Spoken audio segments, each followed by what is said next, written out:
Well, hello there, all you physicists who are about to write paper one. We're going through the last 4 years, question number 4 in this video.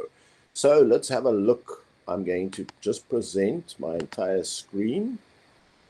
And let's have a look, first of all, at last year's question 4, which is your momentum problem. Okay. So, is momentum a vector problem? Yes, you're going to go V for vector. Now you're going to choose the direction. I always like right is positive, left is negative. So everything, now you're going to start after you've chosen your direction. You're going to say rightwards is positive. Then you're going to say ball P of mass 0.16 kilograms moving east. Okay, so we don't say right is positive. We say east is positive. So it's going to have a speed of plus 10 meters per second. Collides head-on with a ball Q of mass 0.2 kilograms moving west at minus, you're going to say minus 15 meters per second. So you're going to say, after the collision, ball P moves west at a speed of 5 meters per second. Okay, so they don't stick together. So this is a kind of a problem where they bounce off each other. Ignore the effects of friction and the rotational effects of the ball. So before the collision, and after the collision. And so we know that after the collision, this has changed. Define the term momentum in words. So all your definitions that you've got from the 2014 CAPS document, or get them from the memorandum. What is the term momentum? It says the law of conservation of momentum is, well, momentum is just mass times velocity. So the mass of an object times the velocity of the object. See if there's anything more, but it's mass times velocity is momentum. Calculate the velocity of ball Q after the collision. Okay, so you know that all momentum problems, you're going to use one of a few formulae. There's only a few cases that happen. And this is a case where they bounce off each other. So now we have a little way of remembering the equation. It's M1VI1 plus M2VI2. Those are your starting momenta. Big kaboom and much ado. M1 VF1, M2 VF2, momentum conserved, nothing new. This is just a way of remembering the formula. It's not on your data sheet, but you're going to say the mass of the P times the velocity of P to start off with, or initial, plus the mass of Q times the velocity of Q initial equals the mass of P final, a mass of P times the velocity of P final plus the mass of Q times the velocity of Q final. So what you're going to do is you're going to add all or sum all the momenta before, and they're going to have to be equal to the momenta after. And don't forget, the only way you can get confused here is to call some direction that should be to the east. You're going to, everything east is positive, everything west is negative. So calculate the velocity of the ball Q after the collision. For 5 marks, you're just going to use that formula, M1 VI1, M2 VI2 equals M1 VF1 plus M2 VF2. And there is only one variable here, and that is the M2, M2 VF2. So you're going to work out VF final of Q. I'm not doing these problems because you can just go and do it. It's that, use that formula. It's that easy. Okay, now the magnitude of the impulse on ball P during the collision. Now, what is impulse? Impulse is change of momentum, okay? And is there a formula? There, I think there is on the data sheet. Delta P equals P final minus P initial. Let's just see if that's on the data sheet, that formula. I forget. Let's just see if we can find P equals MV. Do they give us anything? And then the only other formula, delta P, impulse is force times time. Yeah, here's the impulse equals MV final minus MV initial. So there's how we calculate impulse. We choose that formula. Let's go back to that problem. And so calculate the impulse of P during the collision. So if you substitute into the formula, MV final, which is, the mass of P is 0.16 times V final. Now, don't forget, this is a negative. minus m, which is 0.16 times v initial, which is times positive 10, equals delta p. And when you subtract the final from the initial momentum, you're going to get the change of momentum. So that was the formula. Easy enough.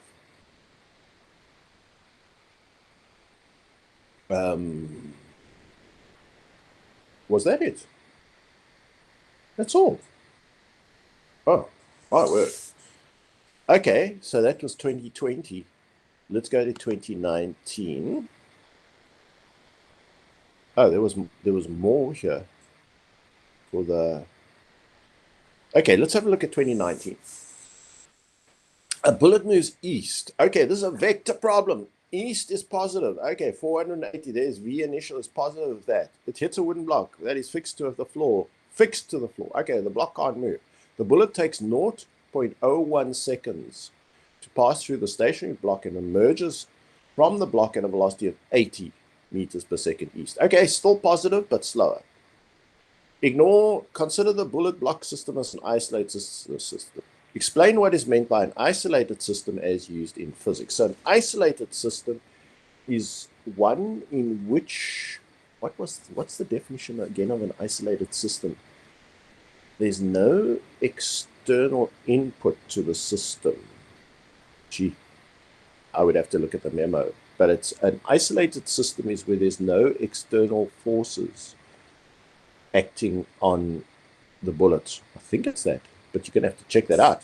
Okay, that's why you look at the memo, and that's why you need to get a list of all your definitions. You carry them around with you. I'm not writing the exam. I'd have learned these months ago, but I'm too lazy to buy that. But I know what an isolated system is. There's no external forces other than those in this particular shown here.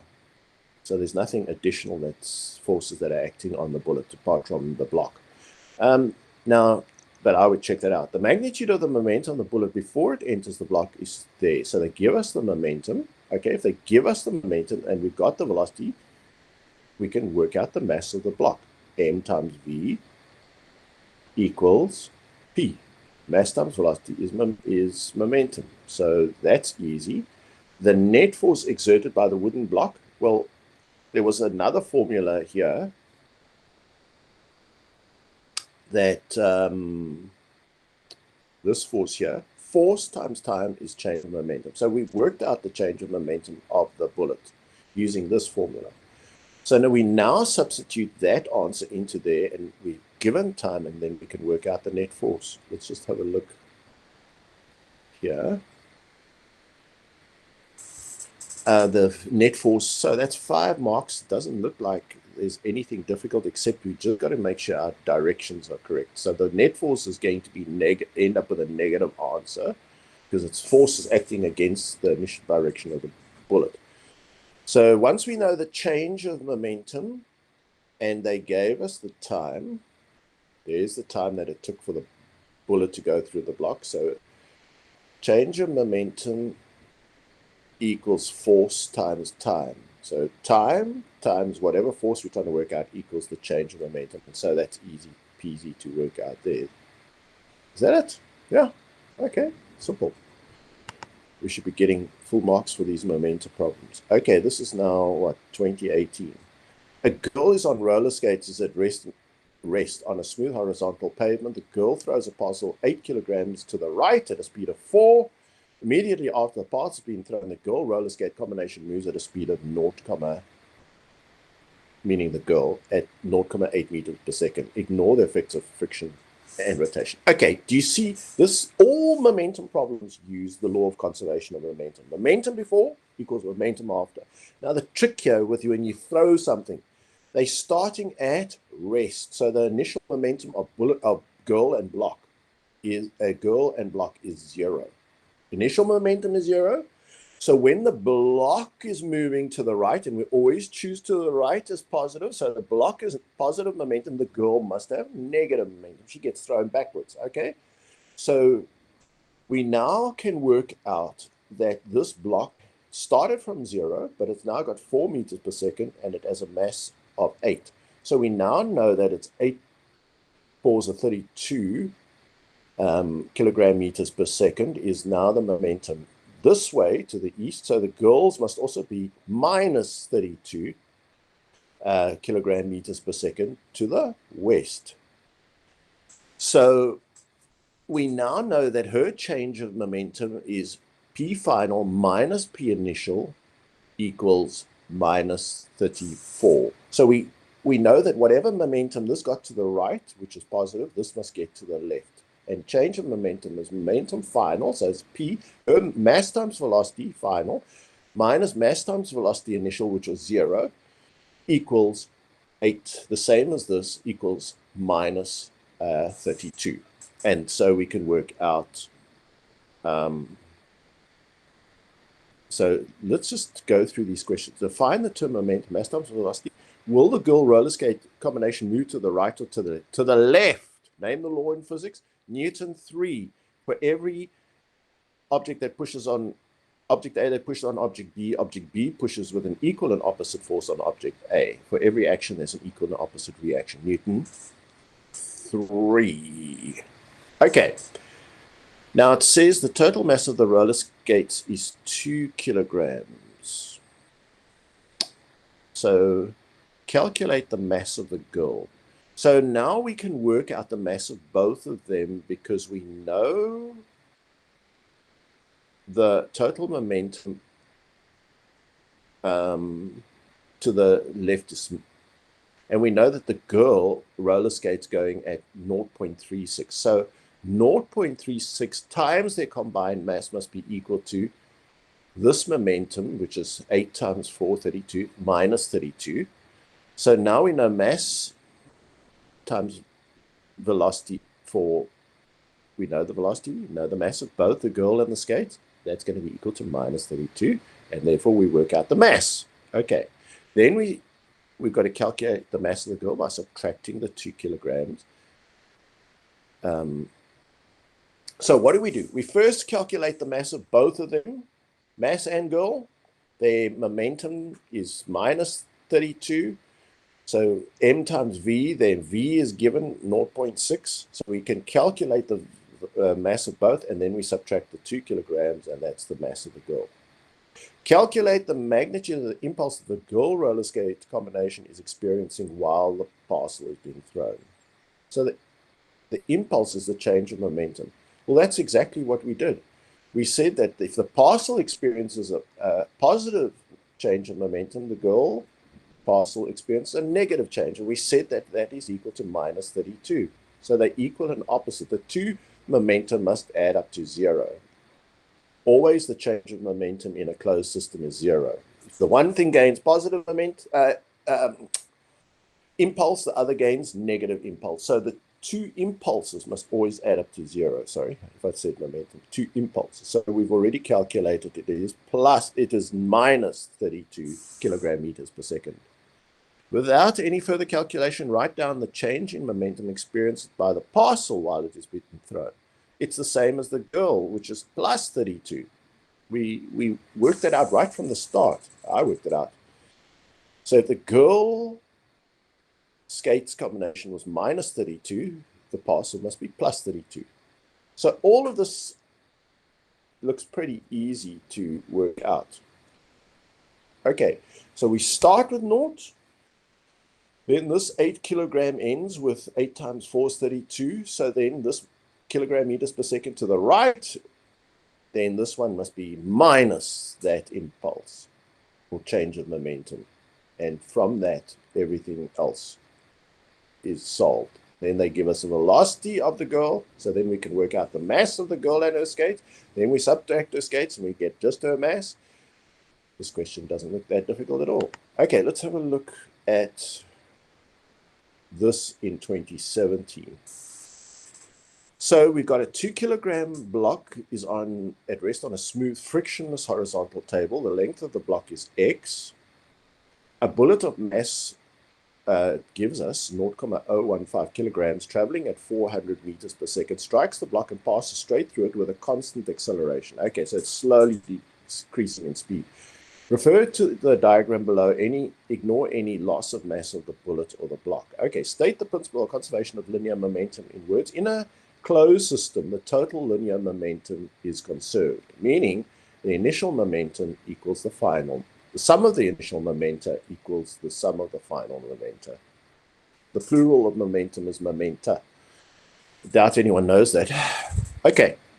The block moves eastward at 0.7 meters per second after the bullet has emerged from it. Okay, so what is the change of impulse of the block? Remember, there's no friction.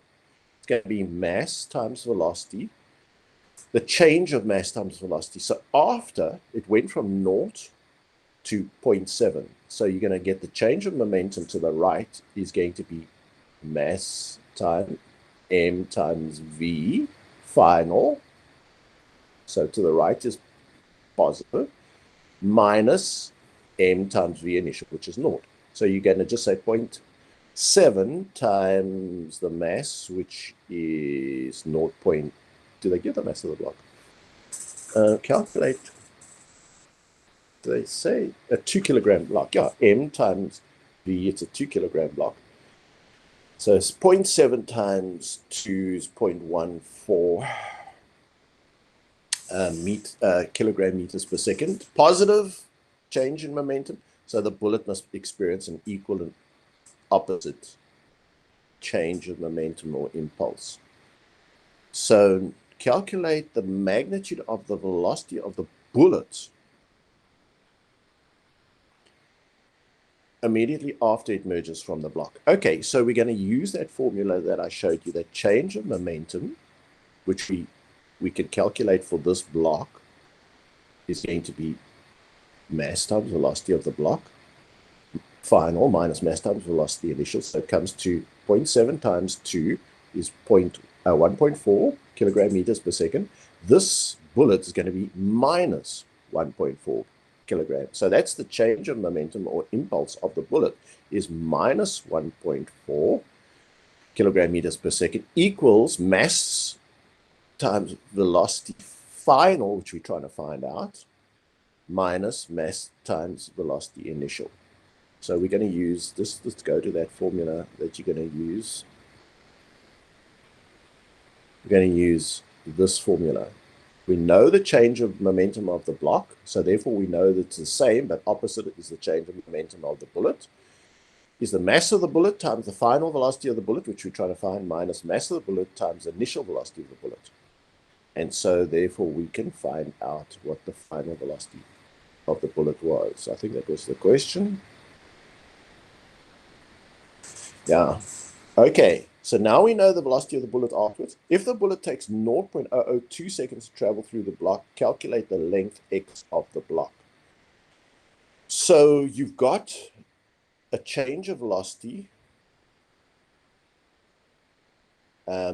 Calculate the length x of the block. Now, what do we have? We have an acceleration, right? We know a change of velocity over change of time. So we know the acceleration. So we know the velocity of the bullet was this to start, and we calculated it here. So the change of velocity over change of time, we have an acceleration. Let's suppose we have an acceleration. And we have a time. Do we have a time? Yes, we had a time. There's the time. No, that's not the time. There's the time that it took to travel through the block. So we have we have an acceleration, we have a time. Can't we use an equation of motion to find x, the distance? Yeah. We have an initial velocity, we have a final velocity, we have an acceleration or a change of velocity over change of time. And therefore we can calculate the distance using our equations of motion. Okay, so this would be like a standard. Just go to your equations of motion. You've got your time. We have a change of velocity over time. So we could have an acceleration. We could have a v final. We could have a v initial. And so I'm sure we could just use our equations of motion. That's what that doesn't look complicated. I don't want to do the problem, but it just doesn't look complicated. So I guess we just use our equations of motion to find the length of the block. Yeah. Can't think of anything else. Could we use...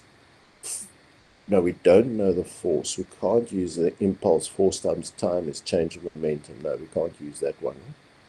So it's just going to have to be, equations of motion and the normal, and then we work that out. Okay, great. I'm going to stop here. And that is question 4 of the paper.